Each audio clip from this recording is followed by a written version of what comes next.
पुष्कळ माध्यम आहेत नेव्हीमध्ये. नेव्हीमध्येच जायचंय, पण नेव्हीमध्ये कोणत्या ब्रांचमध्ये जायचंय ते पण तुम्ही सिलेक्ट करू शकता. बिंग इंजिनियर एज्युकेशन ब्रांच पण तुमच्यासाठी आहे. ATC मध्ये तुम्ही जाऊ शकता, लॉजिस्टिक्समध्ये पण तुम्ही जाऊ शकता. पण जनरली एज्युकेशन अँड IT पण आम्ही आता सुरू केली आहे. अशी पण एक ऑब्झर्वर पण आताच सुरू झालेली आहे. ऑब्झर्वरमध्ये मिनिमम क्वालिफिकेशन त्यांनी म्हटलंय 10+2 मध्ये तुमचं सायन्स असावं.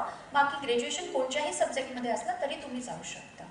तर ते ऑब्झर्वरची आहे. म्हणजे वेगळ्या वेगळ्या ब्रांचच्या वेगळ्या वेगळ्या क्वालिफिकेशन्स निर्धारित आहेत की ही तुमची क्वालिफिकेशन आहे, तर तुम्ही या ब्रांच करता सुटेबल आहात, तुम्ही या ब्रांचमध्ये जाऊ शकता.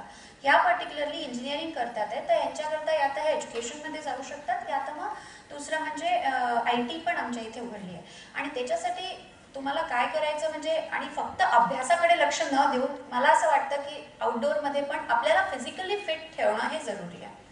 कोणत्याही परिस्थितीला सामना करायला एवढा फक्त एज्युकेशन माझं आहे, इंजिनियर आहे किंवा मी पोस्ट ग्रॅज्युएट आहे म्हणून नाही चालणार. तुम्हाला तेवढंच ऍक्टिव्ह बाहेरच्या साईडला पण आउटडोअर ऍक्टिव्हिटीला पण होणं तेवढंच गरजेचं आहे. मी असं बिलकुल म्हणत नाही की तुम्हाला अगर डिफेन्स फोर्सेसमध्ये यायचं तर तुम्हाला स्पोर्ट्स पर्सनच असावं लागेल, असं बिलकुल नाही आहे. फक्त तुम्ही फिजिकली आपल्याला फिट ठेवा आणि एक्स्ट्रा करिक्युलर ऍक्टिव्हिटीमध्ये पार्टिसिपेट करा, म्हणजे तुमचं ओव्हरऑल डेव्हलपमेंट होतं. फक्त एज्युकेशन नको आम्हाला. आम्ही इन फोर्सेस आम्हाला एक प्रकारचा जॉब नाही आहे की बसून एका जागी एकच तुम्हाला इंजिनियर आहे तर तुम्हाला हेच प्रकारचं जॉब करणं आहे असं नाही आहे. तुम्हाला मल्टिपल जॉब्स करावे लागतात. तुम्हाला एक इव्हेंट पण ऑर्गनाईज करावी लागू शकते, तुम्हाला आउटडोअर ऍक्टिव्हिटी पण ऑर्गनाईज करावी लागू शकते. आम्ही व्हेरायटी ऑफ जॉब्स. तर त्यामुळे तुम्हाला तुमची डेव्हलपमेंट जी झाली पाहिजे ती ओव्हरऑल डेव्हलपमेंट झाली पाहिजे, तसं माझं म्हणणं आहे. तर सुरुवातीपासून तुमचं लक्ष नुसतं अभ्यासाकडे न ठेवून पूर्ण ओव्हरऑल डेव्हलपमेंटकडे ठेवा.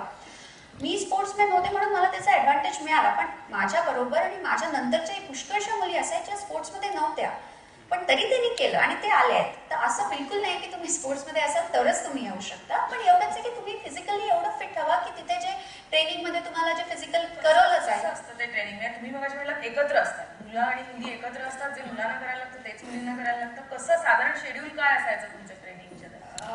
शेड्यूल सांगायच्या आधी मी एक आणखीन गोष्ट सांगते की नेव्हीमध्ये जेव्हा तुम्ही अकॅडमीला जॉईन करता कोणी पण, तुमचं एकदा SSB ते इंटरव्ह्यू जे आहे सर्व्हिसेस सिलेक्शन बोर्डचं, ते इंटरव्ह्यू क्लिअर झाल्यावर जेव्हा तुमची मेरिट लिस्ट बनते आणि तुम्हाला कॉल लेटर येतं जॉईन करायचं, तेव्हापासनं ज्या दिवस तुम्ही जॉईन करता तुमची जी ट्रेनिंगचं जे एक पॅटर्न बनवलं असतं ते असं प्रकाराने बनवलं असतं की तुम्हाला स्वतःलाच माहीत नाही पडत की तुम्ही इतकं सगळं, म्हणजे जेव्हा मागे वळून पाहता ट्रेनिंग नंतर की अरे बापरे मी हे सगळं केलं, मी तर आतापर्यंत कधी या बॅटरमध्ये विचारही नाही केला, म्हणजे मी कधी केलंच नव्हतं, माझ्याकडनं हे कसं घडलं.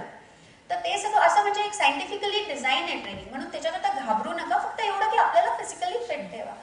शेड्यूल म्हणजे असा असतो की सकाळी 4:30 पासून जे सुरू होतं ते इंटरेस्ट संपला.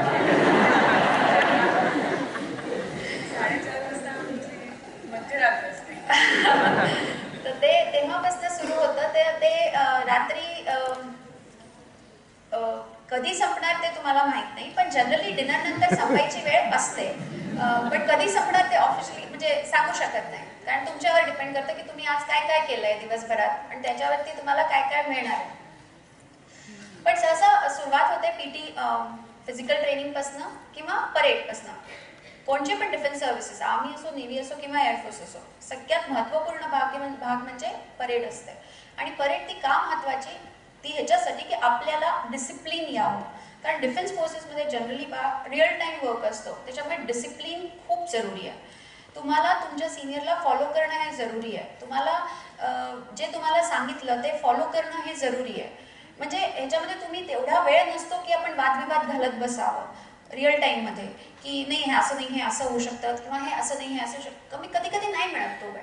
आणि डिसिप्लिन सुद्धा की ह्यावेळेस तुम्हाला पोचायला सांगितलं यावेळेस तर तुम्ही पोचता की नाही, तुम्हाला यावेळेस उठायला सांगितले तर तुम्ही उठू शकता की नाही.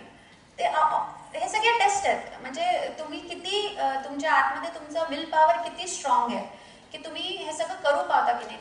नुसतं फिजिकल नसू नाही, हे मेंटल पण आहे. म्हणजे इथे मेंटली आणि physically both ways they are making you strong after the training. म्हणजे तुम्ही कोणत्याही प्रकारचा प्रेशर आला तुमच्यावर पुढे जाऊन, फिजिकली नाही तर मेंटली पण ते तुम्ही घेऊ शका, ते स्ट्रेस तुम्ही घेऊ शका त्याच्यासाठी.